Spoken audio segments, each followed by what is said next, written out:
जनता पोल, सबसे सटीक राजनीतिक विश्लेषण, हर राज्य पर पैनी नजर।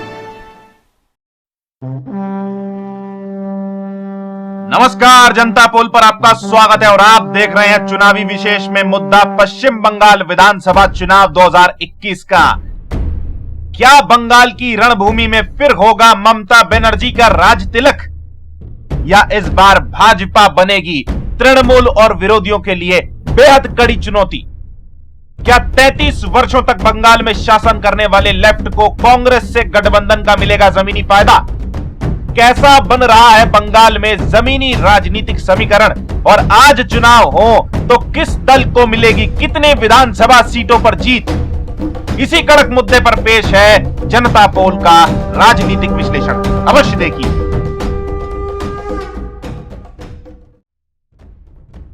पश्चिम बंगाल विधानसभा चुनाव 2021 एक ऐसा चुनाव जो लगभग 2 या 3 महीने पहले से ही सारे देश के मीडिया में छाने लगा है। इस बार बंगाल के इन विधानसभा चुनावों का इतना सुर्खियों में आना वाजिब भी है क्योंकि 2019 के लोकसभा चुनाव में पहली बार राज्य की 42 लोकसभा सीटों में से भाजपा को 18 सीटों पर जीत मिली और पिछले चुनाव में 34 लोकसभा सीटें जीती तृणमूल 22 पर आ गई, जिसके बाद से राज्य में भाजपा लगातार सक्रिय होती गई और पहली बार बंगाल के विधानसभा चुनाव में तृणमूल कांग्रेस बनाम भाजपा के बीच मुख्य मुकाबला दिखाई दे रहा है। ताजुब की बात यह है कि राज्य में 33 वर्षों तक शासन करने वाले लेफ्ट और देश की सबसे पुरानी राजनीतिक पार्टी कांग्रेस, जो इस बार गठबंधन कर चुनावी मैदान में उतरेंगे। ये गठबंधन पिछले चुनाव में मुख्य विपक्षी दल था, मगर लोकसभा चुनाव 2019 में पहली बार लेफ्ट 0 पर सिमट गया और कांग्रेस सिर्फ 2 पर, यानी लेफ्ट कांग्रेस को मिलने वाले वोट एक बेहद बड़ी तादाद में भाजपा की ओर शिफ्ट हो गए। और सिर्फ वोट ही नहीं बल्कि ब्लॉक स्तर से लेकर विधायक और सांसद स्तर तक के कई बड़े छोटे राजनेता लेफ्ट और कांग्रेस छोड़ भाजपा में शामिल होते चले गए। साथ ही भाजपा तृणमूल कांग्रेस में भी धीरे धीरे सेंधमारी करती गई, जो अब इस कदर बढ़ गई कि कभी मुख्यमंत्री ममता बनर्जी के दाहिने हाथ कहे जाने वाले शुवेंदु अधिकारी तृणमूल कांग्रेस छोड़ भाजपा में शामिल हो गए। इनके पिता शिशिर अधिकारी और भाई दिव्येंदु अधिकारी सांसद हैं, जो फिलहाल चुप हैं, और माना जा रहा है कि कभी भी ये दोनों भी तृणमूल कांग्रेस का दामन छोड़ भाजपा में जा सकते हैं। अधिकारी परिवार का न सिर्फ पूर्वी मिदनापुर के कांथी व तुमलुक लोकसभा क्षेत्रों में असर है, बल्कि पश्चिम मिदनापुर, हल्दिया व दुर्गापुर समेत करीब 50 से 60 विधानसभा सीटों पर प्रभाव है। पिछले लोकसभा चुनाव में उत्तर बंगाल में भाजपा ने तृणमूल कांग्रेस को कड़ी चुनौती दी थी, तो वहीं दक्षिण बंगाल में भी पार्टी को अच्छी खासी बढ़त मिली थी, लेकिन पूर्वी व पश्चिम मिदनापुर में शुवेंदु अधिकारी के दुर्ग में भाजपा सेंधमारी नहीं कर पाई थी। ऐसे में अब शुवेंदु अधिकारी के भाजपा में ही चले जाने से तृणमूल को काफी बड़ा झटका लगा है, इसमें कोई दो राय नहीं है। हालांकि एक बात बड़ी दिलचस्प है कि जैसे ही तृणमूल का कोई नेता पार्टी छोड़ता है, वैसे ही तृणमूल कांग्रेस उस नेता के इलाके में रैलियां कर सक्रिय हो जाती है, यानी हार मानने के मूड में तो ममता बनर्जी कतई नहीं है। तृणमूल कांग्रेस का यह कहना है कि इस बार बंगाल में असल तृणमूल बनाम दूसरी तृणमूल यानी भाजपा के बीच मुकाबला है। यह कहना एक तरह से सही भी है, क्योंकि चाहे अनुपम हाजरा हो, मुकुल रॉय हो, सौमित्र खान हो, अर्जुन सिंह हो, शुवेंदु अधिकारी हो, या फिर शीलभद्र दत्ता और कई और बड़े छोटे राजनीतिक चेहरे जो तृणमूल का दामन छोड़ भाजपा में शामिल हुए, और अब विधानसभा चुनाव में यही चेहरे जो कभी ममता बनर्जी के खास हुआ करते थे और तृणमूल के झंडे तले दशकों से राजनीति कर रहे थे, वो अब ममता बनर्जी को भाजपा की ओर से ही चुनौती दे रहे हैं। तृणमूल में लगातार हो रही टूट का कारण कहीं न कहीं ममता बनर्जी के भतीजे अभिषेक बनर्जी को भी माना जा रहा है। शुवेंदु अधिकारी के तृणमूल छोड़ भाजपा में शामिल होने के पीछे 2 वजह बताई जा रही है।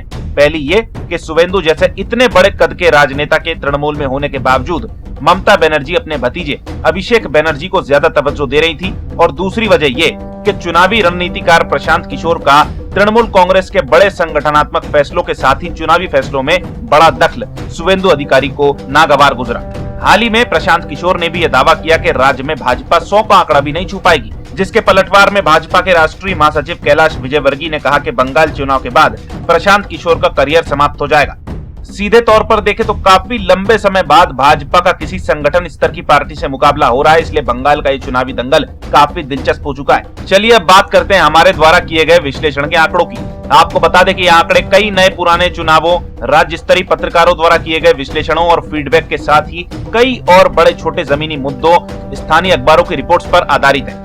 तो चलिए सीधे रुख करते हैं आंकड़ों की ओर कि अगर आज बंगाल में चुनाव हो तो हमारे विश्लेषण के हिसाब से किसे कितनी विधानसभा सीटें मिल सकती हैं। सबसे पहले अगर मत प्रतिशत की बात करें तो तृणमूल कांग्रेस, भाजपा और लेफ्ट कांग्रेस गठबंधन के साथ ही अन्य को मिलने वाले मत प्रतिशत कुछ इस प्रकार हो सकते हैं। टीएमसी के खाते में जा सकते हैं 41 से 43% मत, भाजपा के खाते में जा सकते हैं 40 से 42% मत और लेफ्ट कांग्रेस गठबंधन के खाते में जा सकते हैं मात्र 10 से 12% मत। वहीं अगर सीटों की संख्या की बात करें तो वो आंकड़े कुछ इस प्रकार हैं। तृणमूल कांग्रेस के खाते में जा सकती है 138 से 142 विधानसभा सीटें, भाजपा के खाते में जा सकती है 135 से 140 विधानसभा सीटें और लेफ्ट कांग्रेस गठबंधन के खाते में जा सकती है मात्र 15 से 20 विधानसभा सीटें। तो वहीं अन्य के खाते में जा सकती हैं 1 से 5 विधानसभा सीटें। यानी ये साफ है कि फिलहाल की स्थिति में भाजपा और तृणमूल कांग्रेस के बीच कांटे की टक्कर दिखाई दे रही है, जिसमें भाजपा को पिछले चुनाव में मिली 3 सीटों के मुकाबले सीधे 133 से 137 विधानसभा सीटों का बेहद बड़ा फायदा होता हुआ दिख रहा है। तो वहीं तृणमूल कांग्रेस को सीधे 69 से 73 सीटों का नुकसान। तो वहीं लेफ्ट कांग्रेस गठबंधन को भी पिछले बार मिली 70 से ज्यादा सीटों पर जीत के मुकाबले इस बार सिर्फ 15 से 20 सीट मिलती दिखाई दे रही है। हालांकि अभी चुनाव में लगभग 2 से 3 महीने बाकी हैं, तो समय के साथ इन आंकड़ों में कई उलटफेर होंगे, ये भी 100% तय है। आपको बता दें कि लोकसभा चुनाव 2019 में राज्य में 22 सीटों पर जीती तृणमूल कांग्रेस को उस वक्त राज्य की 158 विधानसभा सीटों पर बढ़त हासिल थी। तो वहीं भाजपा को जो 18 लोकसभा सीटें जीती उसे 128 सीटों पर बढ़त मिली थी और 60 से अधिक विधानसभा क्षेत्रों में दोनों ही दलों के बीच जीत हार का अंतर 5000 मतों से भी कम का रहा, जो ये बताने के लिए काफी था कि विधानसभा चुनाव 2021 में कांटे की टक्कर देखने को मिलेगी। दूसरी ओर 2019 के लोकसभा चुनाव में लेफ्ट कांग्रेस के गठबंधन को सिर्फ 8 विधानसभा सीटों पर बढ़त मिली थी, जो इस गठबंधन के लिए काफी बड़ा झटका साबित हुआ।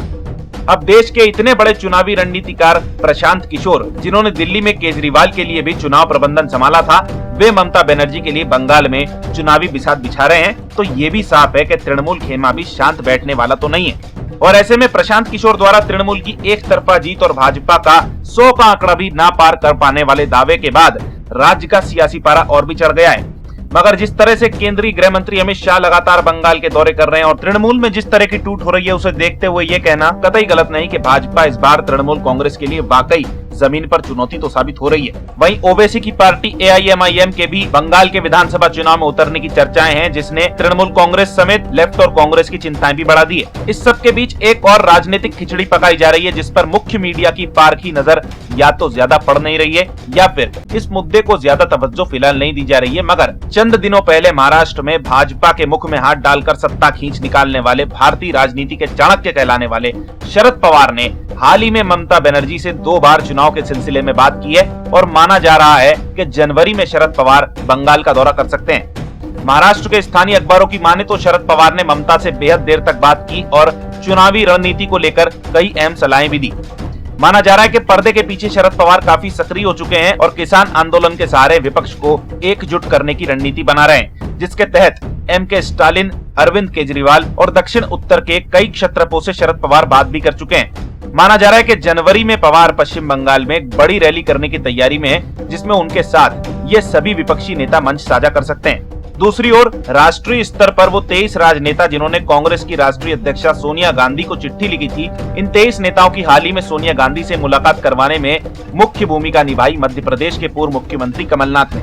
और सूत्रों से मिली जानकारी के हिसाब से शरद पवार ने कमलनाथ के साथ ही राजस्थान के मुख्यमंत्री अशोक गहलोत, पंजाब के मुख्यमंत्री कैप्टन अमरिंदर सिंह और छत्तीसगढ़ के मुख्यमंत्री भूपेश बघेल से भी मुलाकात की है। हालांकि इस मुलाकात के पीछे कयास लगाए जा रहे हैं कि ये शरद पवार की यूपीए के अध्यक्ष बनने की राजनीतिक बिसात है, मगर ये भी माना जा रहा है कि पवार बंगाल में विपक्ष को एकजुट करना चाहते हैं, यानी तृणमूल कांग्रेस के साथ लेफ्ट और कांग्रेस को भी लाना चाहते हैं। हालांकि इस पर फिलहाल किसी दल की तरफ से कोई संकेत नहीं दिया गया है, मगर राजनीति में कुछ भी संभव है। अगर जनवरी में होने वाली इस विपक्षी रैली के बाद शरद पवार बंगाल में विपक्षी महागठबंधन बनवाने में सफल होते हैं, तो पश्चिम बंगाल की राजनीति में बेहद बड़ा बदलाव आना तय है और भाजपा के लिए चुनौतियां बढ़ जाएगी। साथ ही जनवरी में कांग्रेस के राष्ट्रीय अध्यक्ष का चुनाव होने के भी कयास लगाए जा रहे हैं।